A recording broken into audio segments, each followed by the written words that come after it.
I grew up in a big family here in Florida. I grew up over in Titusville.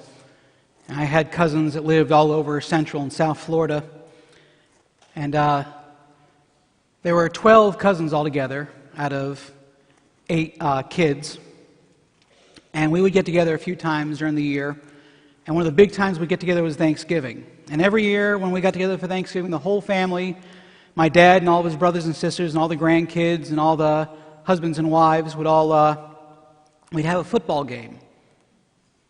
Now, my eldest cousin, Anthony, was a really, really good quarterback, to the point that he actually played for Florida State for a few years back in the 90s. Has a national championship ring. He was the backup to Charlie Ward, so he didn't do that much for it, but he's got one. But whenever we'd have the family football game, of course, Anthony always got to be the quarterback from the time he was about 11 or 12 onward. Now, Anthony's 6'2", and the tallest I ever got up to was 5'8", depending on the day and the gravity.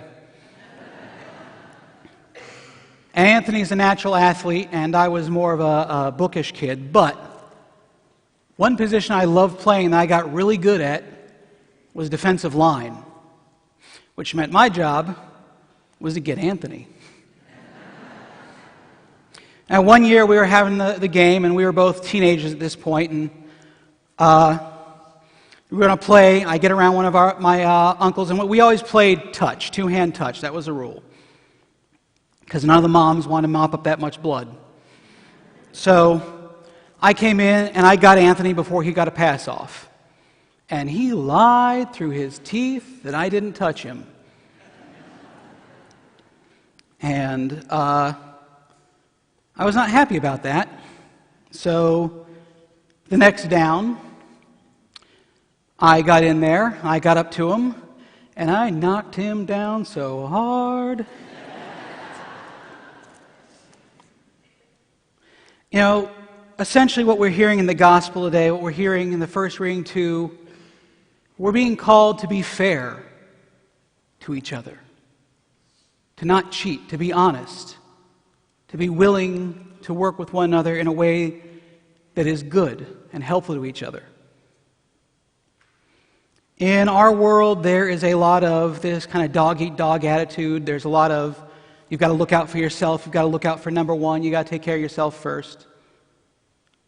But that's not who we're called to be as Christians. And it can be tough. You know, like I said, we have a society that kind of promotes this, take care of yourself first, make sure that you're looking out for that. There's nothing wrong with taking care of yourself and your family, obviously. But we have to make sure that we are not doing that to the point of causing harm to others. And a lot of times we can go through our lives and say, well, I'm doing pretty good. I'm being, you know, I give at church, I give at the office, I'm generally a decent person. But then, you know, get on the turnpike and see where your charity lies. And see what names you come up for perfect strangers that you don't like the way they're driving for whatever reason. Every single one of us has been blessed and given tremendous gifts in this life by our Creator. And some of us can be very proud of those gifts. Whether you've been financially successful, or you have an incredible talent of some kind, or a brilliant mind, or beautiful, or popular, or something like that, a lot of us have these gifts, and it's very tempting to use them in almost an abusive level around others to ensure that we push ourselves up a little bit more. And yet, we have to remember that in the long run, we are all very, very poor individuals. Compared to the wealth that is the kingdom of heaven, compared to the prosperity of those who struggle to serve the Lord and now have that eternal reward in His kingdom, none of us have that much here.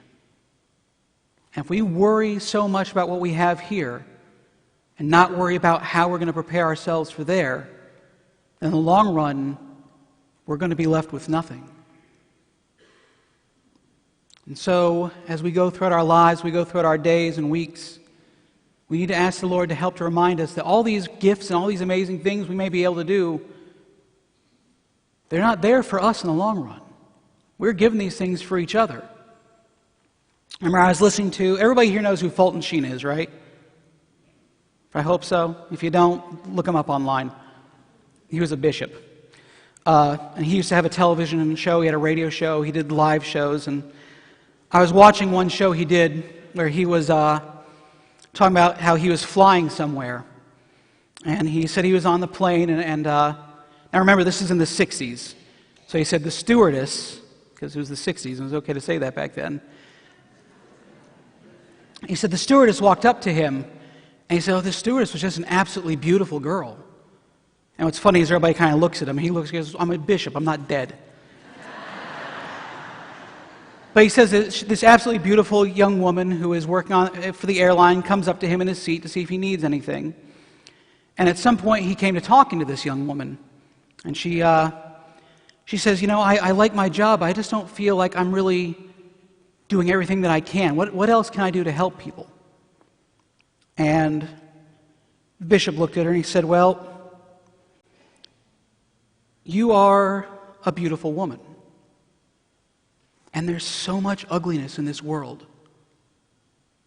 Go somewhere where there's a lot of ugliness and let them see beauty. She wrote him a few years later, and she gave up her job as a flight attendant. She became a missionary, going off to Africa to take care of children who are struggling and suffering. And just to be that kind, beautiful face that would go to these children and their parents and their family members and let them know that they were there for them. They're going to help them and take care of them. She was able to use that gift she had to transform lives. Never forget, everything that we have is on loan. Everything that we have is to help others. So take inventory of the gifts that you have and see how best you can use them to care for one another.